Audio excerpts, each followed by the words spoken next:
अस्सलामुअलैकुम नाज़रीन, आप देख रहे हैं ARS न्यूज़ चैनल। नाज़रीन, आज तक की बड़ी खबर, इसराइल ने मांगी कतर से माफ़ी। नाज़रीन, जैसा कि हम जानते हैं, इसराइल ने कतर के दारुल हुकूमत दोहा पे हमला किया था। दोहा पे हमास के दफ्तर को निशाना बनाया गया था, जिसकी वजह से तमाम मुस्लिम उम्मा एकजुट हुई थी और इसराइल को सख्त अल्फाज में कहा गया था कि अगर किसी और मुस्लिम ममालिक पर अब हमला हुआ तो इसका जवाब उसे देना पड़ेगा, जिसके तहत इसराइल डर गया है और इसराइल ने कतर से माफ़ी मांगी। लेकिन नाज़रीन, कतर को इस माफ़ीनामे को कबूल नहीं करना चाहिए। हमारे दुश्मन मुल्क हिंदुस्तान का भी है। कहते हैं कि कतर को इस माफ़ीनामे को कबूल नहीं करना चाहिए क्योंकि इसराइल किसी का नहीं। आप इस ये वीडियो देखें जिसमें वो साफ साफ कह रहे हैं कि इसराइल के ऊपर भरोसा नहीं करना चाहिए। इसराइल की ये चाल है कतर के लिए। आप ज़रा वीडियो मुलाहिजा फरमाएं। और इजराइल के मुंह से सॉरी सुन लिया है। किसको बोला गया है? कतर को। क्यों बोला गया है?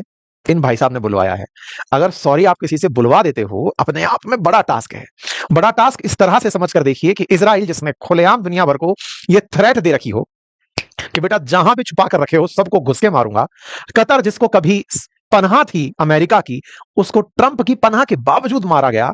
ऐसे में अगर ट्रंप ने इजराइल से सॉरी बुलवा दिया तो यह ट्रंप के लिए एक बहुत बड़ी जीत कंसीडर किया जाना चाहिए कि ट्रंप ने वाकई में मिडिल ईस्ट में वो कर दिखाया जिसके लिए दुनिया लंबे समय से ट्रंप से उम्मीद कर रही थी। इतने सारे देश जो मिलकर गए थे मनवाने के लिए, फाइनली नेतन्याहू ने अपनी तरफ से कतर से अपॉलॉजीज मांगी और कहा भाई माफी चाहते हैं, आपके ऊपर मिसाइल स्ट्राइक करके हमने गलत किया। आप एक सॉवरेन कंट्री हैं, हमें आपके ऊपर हमला नहीं करना चाहिए था, हम आपसे क्षमा चाहते हैं। ये कब हुआ? नेतन्याहू गए हुए हैं इन दिनों अमेरिका। अमेरिका में यूएन की बैठकें चल रही हैं, ये वहां गए हुए हैं। ट्रंप से इनकी मुलाकात होती है और मुलाकात के साथ साथ एक दूसरी बड़ी बात होती है जो अगेन ट्रंप के लिए एक विजय से कम नहीं है। और बात यह है कि जिस नेतन्याहू ने थोड़े दिन पहले यह कहा हो कि गाजा या फिर वेस्ट बैंक जैसी कोई जगह नहीं होगी, अब फाइनली वो इस बात के लिए तैयार हुए हैं कि हां भाई, गाजा को हम छोड़ने के लिए तैयार हैं। आज के सेशन में चर्चा करेंगे अमेरिका के द्वारा की गई उस मध्यस्थता की, जिस मध्यस्थता के चलते मिडिल ईस्ट को अपने से एक शांति की उम्मीद है। इजराइल की तरफ से माफी मिल चुकी है, साथ ही साथ में गाजा को अब इजराइल कब्जाने वाला नहीं है। तो ये अपने आप में कितनी बड़ी खबर है, आज के सेशन में इसका विश्लेषण करेंगे। कतर को पीटो, ये सबको इकट्ठा करेगा, सारे लोग इकट्ठा होकर हमारे पास आएंगे और हम तुमसे कहेंगे कि जाओ सॉरी बोलो। तुम सॉरी बोलना और बदले में तुम जो चाहोगे वो तुम्हें दिला देंगे। तो क्या इजराइल वाकई में ऐसे ही मान गया या फिर वाकई में जीत गया है? आज के सेशन में इस बात का पूरा तरह खुलासा होने जा रहा है। समझेंगे जिस बात को जिसको दुनिया समझने में इग्नोर कर रही है, आज के सेशन में हम उस पूरी बात को समझने जा रहे हैं। आप सभी इस बात से तो अवगत हैं कि इजराइल ने कुछ दिन पहले ही कतर के ऊपर हमला किया था। असल में कतर के अंदर बैठे हुए थे कुछ हमास के लीडर्स जो कि शांति वार्ता करने आए थे। इजराइल ने उन्हें निशाना बनाया। कतर के अंदर हमास के लीडर्स तो मारे ही गए, हमें छोड़िए। तो ऐसे में इन दोनों के साथ में कंटेक्स्ट तो बहुत बुरा याद आया था पर मैं उसको दूंगा नहीं, आप लगा लीजिएगा। ये दोनों लोग एक दूसरे के नजदीक आते हैं। मिडिल ईस्ट के लोगों को उम्मीद जगती है कि देखो परमाणु बम वाला रखता है ये, और सऊदी इनके साथ में आया है, कुछ बढ़िया होगा। कतर ने भाई साहब लगभग मुस्लिम वर्ल्ड के जितने भी देश हैं सबको बुला लिया। कतर को वाकई में बहुत बुरा लगा था, ये उसके लिए एक विश्वासघात जैसा था।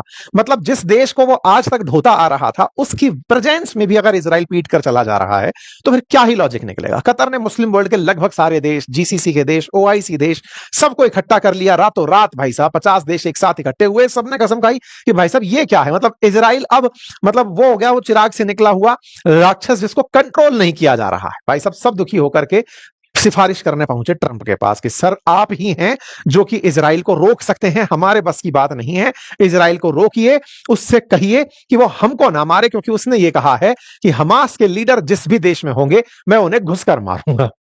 भाई साहब ट्रंप ने बकायदा यूएन की बैठक में इन सभी देशों से बातचीत की। पाकिस्तान भी था, तुर्की भी था, हमने आपको सारी तस्वीरें दिखाई थी, ये सब पहुंचे थे। तो वहां पर पहुंच करके इन लोगों ने बातचीत की थी ट्रंप से, वो मैंने आपको जानकारी दी। अपनी तरफ से नेतन्याहू को छोड़ रखा था कि जाइए मिडिल ईस्ट में शांति करिए, शांति के नाम पर सारे उन लोगों को जो अमेरिका को गाली देते हैं मिटा दीजिए। भाई साहब इन्होंने पूरी लिस्ट डाल दी कि मैंने सब मिटा दिए सर, अब मैं आ गया हूं, बताइए आगे का क्या काम है।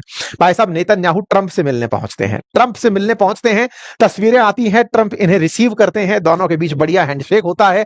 लोगों को उम्मीद होती है कि ट्रंप इनसे अब कुछ ऐसा कहेंगे जिससे कि सब तरफ सब लोग खुश हो जाएंगे। ये बिल्कुल वैसे ही तुम कतर के प्रधानमंत्री से सॉरी बोलो कि तुमने उनकी सॉवरेनिटी का उल्लंघन किया। इजराइल ने कहा ओ क्या बात है, सॉरी चाहिए, लीजिए सॉरी देते हैं। ट्रंप के कहने पर नेतन्याहू ने कतर के प्रधानमंत्री शेख मोहम्मद बिन अब्दुल रहमान अल थानी को फोन किया और कहा, अपॉलॉजीज, हमने आपकी सॉवरेनिटी का उल्लंघन किया, आपकी संप्रभुता का उल्लंघन किया, हमास को मारना चाह रहे थे लेकिन आपके देश में आपसे बिना पूछे हमला कर दिया, इसके लिए हम क्षमा प्रार्थी हैं। भाई साहब, खुश हो गया कतर। कतर ने बकायदा इस बात को इस तरह से लिखा जैसे कि सॉरी पाते ही वो खुश हो गया हो, लेकिन वो ये भूल गया था कि व्यापारियों की सॉरी भी सौदे में आती है। वो ये भूल गया था कि उसे ये सॉरी पकड़ा करके एक सॉरी की कीमत तुम क्या जानो कतरी बाबू, ये बताने का प्रयास हो रहा था। असल में कतर को सॉरी के बदले कुछ ऐसा करना था जिसकी शायद ये मिडिल ईस्ट कंट्रीज बहुत दिनों बाद रियलाइजेशन में होंगे। क्या था, आगे की कहानी सुनिए। भाई साहब, इन्हें सॉरी दी जाती है हर जगह कि साहब during call Israeli prime minister apologized for attack on Doha and Qatari sovereignty, which resulted in the martyrdom of Qatari citizen Badr al-Baduri Dosari, pledging to not repeat any targeting of Qatari territory in the future। उन्होंने कसम खाई कि भविष्य में कभी वो हम पर हमला नहीं करेंगे। प्रधानमंत्री ने हमारे विदेश मंत्री को कतर के साथ मिलकर के ये अफर्म किया है कि सॉवरेनिटी का भविष्य में कभी उल्लंघन नहीं होगा, भविष्य में कभी भी कतर के ऊपर इस तरह के हमले नहीं होंगे, कभी भी इस प्रकार का दोबारा अटैक नहीं होगा, ऐसा हमें अश्योरेंस दिया। कतर ने बकायदा गाजे बाजे के साथ पूरी दुनिया को बताया कि देखिए कितना अच्छा काम हो गया है। सब लोगों का वाह कतर, तुम जिंदाबाद, तुम्हें वो चीज मिल गई जिसके लिए तुम हकदार थे, तुम्हें इज्जत चाहिए थी, फुल इज्जत मिल गई। तुम्हारे एक आदमी को मारा एक देश ने, सॉरी बोल करके तुम्हें शांत कर दिया। लेकिन क्या आपको वाकई लग रहा था कि अमेरिका और इजराइल केवल इस सॉरी के लिए संघर्ष कर रहे थे? नहीं नहीं नहीं, खेला कुछ और था साहब। क्या था, आइए अब वो देखते हैं। खेला यहां से निकल कर आता है, तुरंत एक प्लान आउट किया जाता है और कहा जाता है कि अब यहां से आगे फिलिस्तीन और इजराइल को एग्जिस्ट करेंगे, साथ साथ रहेंगे, इसका हम एक मास्टर प्लान देते हैं। प्रेसिडेंट ट्रंप ने अपनी तरफ से गाजा कन्फ्लिक्ट को खत्म करने का एक शांति प्रस्ताव रख दिया। उस समय ट्रंप नेतन्याहू प्रेजेंट थे। एक प्रेस कॉन्फ्रेंस में दोनों पूरी दुनिया को संबोधित करते हुए बताते हैं कि हम लोग एक डील करने जा रहे हैं, हिस्टोरिक डे और फीस है, हम दुनिया के लिए शांति की एक बात करने जा रहे हैं। ट्रंप के द्वारा पूरी दुनिया को संबोधित किया जाता है। नेतन्याहू उस बात पर उनको बधाई देते हैं कि सर, आपके कहने पर मैंने सॉरी बोली और अब हम लोग कुछ करने जा रहे हैं। कतर को खुश करके इन्होंने एक साथ बहुत बड़ा काम कर दिया। आप लोग अगर ऑब्जर्व करें तो पहले इस कहानी से पहले की पटकथा को हल्का सा रिवाइज कर लेते हैं। कतर को निशाना बनाकर ट्रंप ने, मैं इसको इसलिए बोल रहा हूं क्योंकि ट्रंप की बिना परमिशन के नेतन्याहू नहीं करते। नेतन्याहू ने जैसे ही कतर को निशाना बनाया, सारे की सारे इस्लामिक वर्ल्ड कंट्रीज, मजेदार बात है कि ईरान और सऊदी भी कतर के पीछे आकर खड़े हो गए।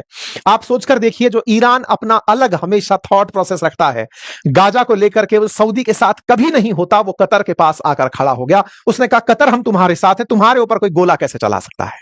यानी कि दुनिया भर के सारे मुस्लिम देश, जिनकी कितनी भी विचारधाराएं हो, तुर्की चाहे सऊदी के सामने कितना भी बड़ा नेता बनने का सोचता हो, पाकिस्तान जो तुर्की के साथ मिलकर के मुस्लिम वर्ल्ड के अंदर अपनी अलग सत्ता स्थापित करने की सोचता हो, सब एक साथ आकर जिसके पास खड़े हुए, उसका नाम कतर था।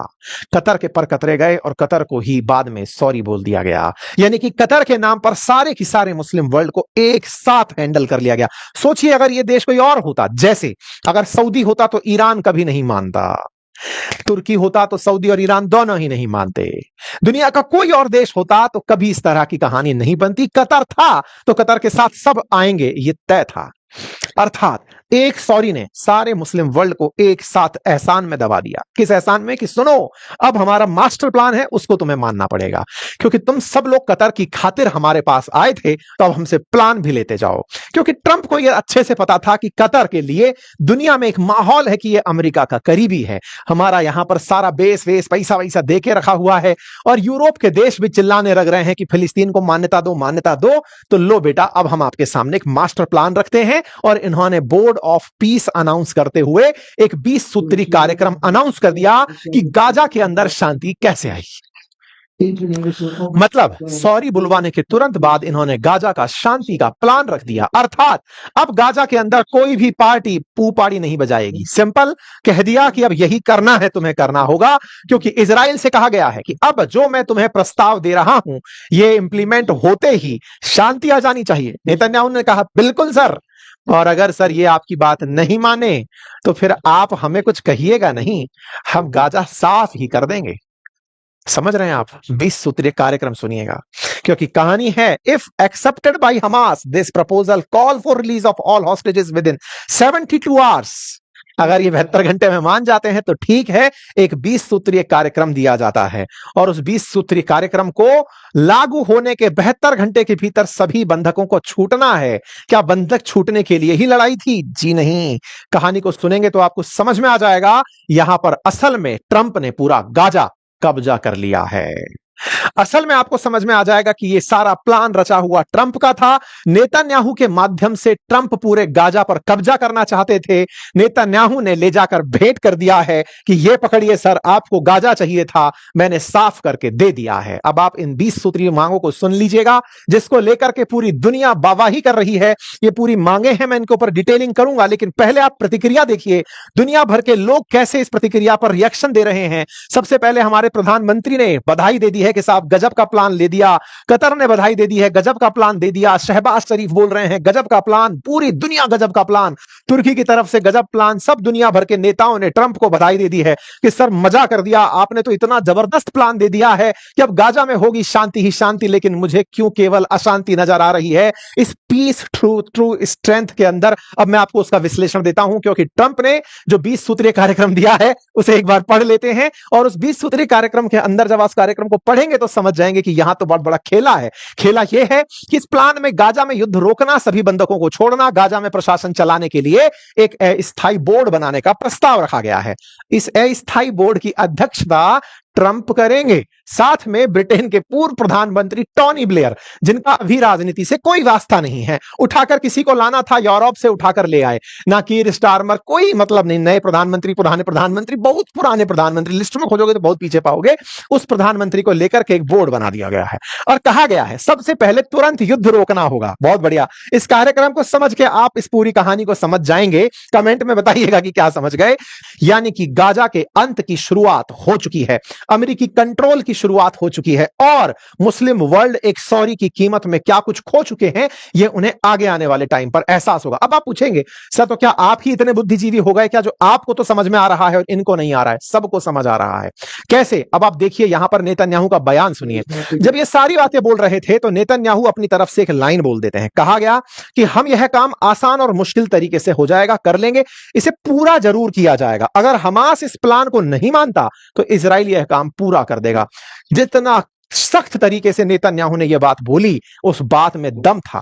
ट्रंप के बगल में खड़े होकर नेतन्याहू कह रहे हैं, सोचिए, जैसे नेतन्याहू ने सॉरी बोली हो, वो नेतन्याहू क्या कह रहे हैं? वो कह रहे हैं कि सर अब आपने प्लान तो दे दिया, अब देखिए आपके प्लान को एग्जीक्यूट कराना काम है हमारा। अब हमास के पास समय है कि वो इस प्लान को मान ले। अगर नहीं मानता ना सर, तो ये काम अब हम करेंगे, आसान रूप से करें या मुश्किल तरीके से। आप समझे इसका मतलब क्या हुआ? सारा की सारा मुस्लिम वर्ल्ड जो तारीफें किया कि हां साहब इस बात पर एग्री हो जाना चाहिए, हमास को वो लोग प्रेशराइज करेंगे कि मान जाओ और अमेरिका को तुम्हारे ऊपर राज करने दो। अगर तुम नहीं मानते हो तो हम इजराइल को नहीं रोक पाएंगे। क्या आपको लगता है हमास मान जाएगा? सोचकर बताइएगा।